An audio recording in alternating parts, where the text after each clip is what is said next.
Well, good morning, everyone. I'm Pat McCain, and welcome to our Wednesday morning wake up. I hope you have your coffee or tea with you this morning. And just a little thought to get your day going and to remind you that our God and our risen Lord are with us. Our church has been leaning into a great passage of scripture from Hebrews chapter 12.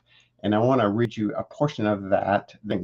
Therefore, since we are surrounded by a great cloud of witnesses, let us throw off everything that hinders and the sin that so easily entangles, and let us run with perseverance the race marked out for us, fixing our eyes on Jesus, the pioneer and perfecter of our faith. I love this passage of scripture. It follows right after Hebrews 11, and it talks about this cloud of witnesses that surrounds us, and not only talking about the great heroes of the Bible like Abraham and Moses and David and Peter, James and John, and Esther and so on.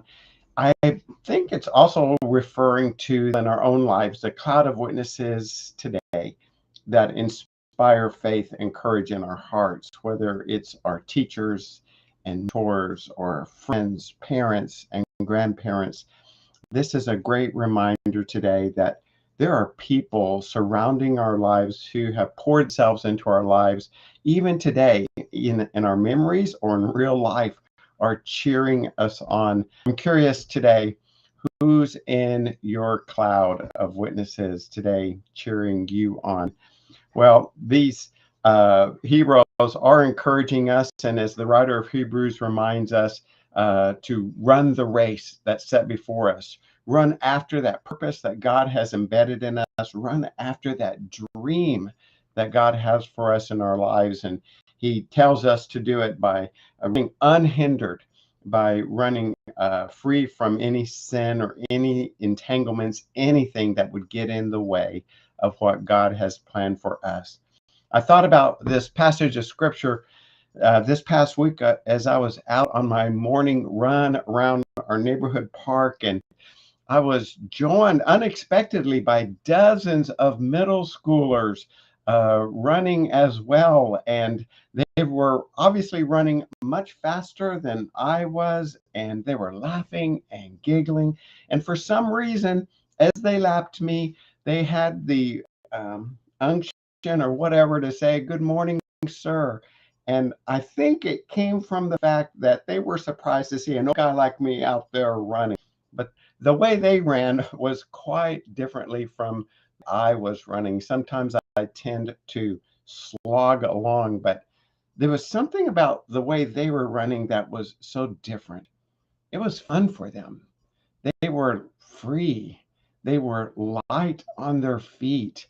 They weren't concentrating on cadence or form or how to breathe or how far they had to go.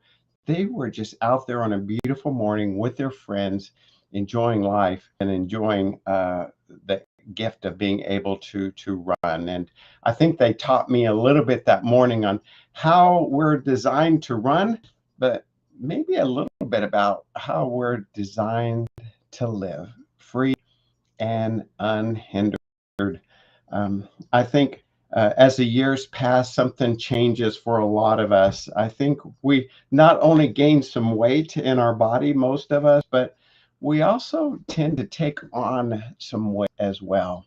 The burdens of past disappointment and brokenness, things just happen in our lives that I think can rob us of the joy and sense of purpose that God has for us. And those kids this week reminded me that God wanted me and perhaps you, I'm sure, to run free, to run unhindered with joy.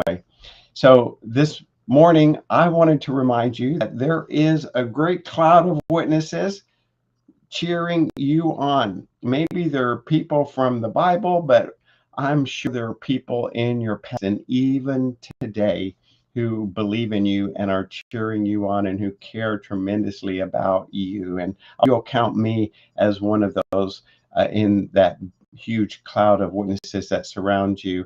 And I also wanted to remind you and myself that God has called us to run free and unhindered in our lives. So today, just for today, maybe we'll lay aside some weight that we have no business carrying and entrust that to God and run unhindered and one free. And I think if we do that, it'll bring a smile to your face and likely a smile to someone else's face. And if you watch really closely, I think you might even discover God smiling back at you as well.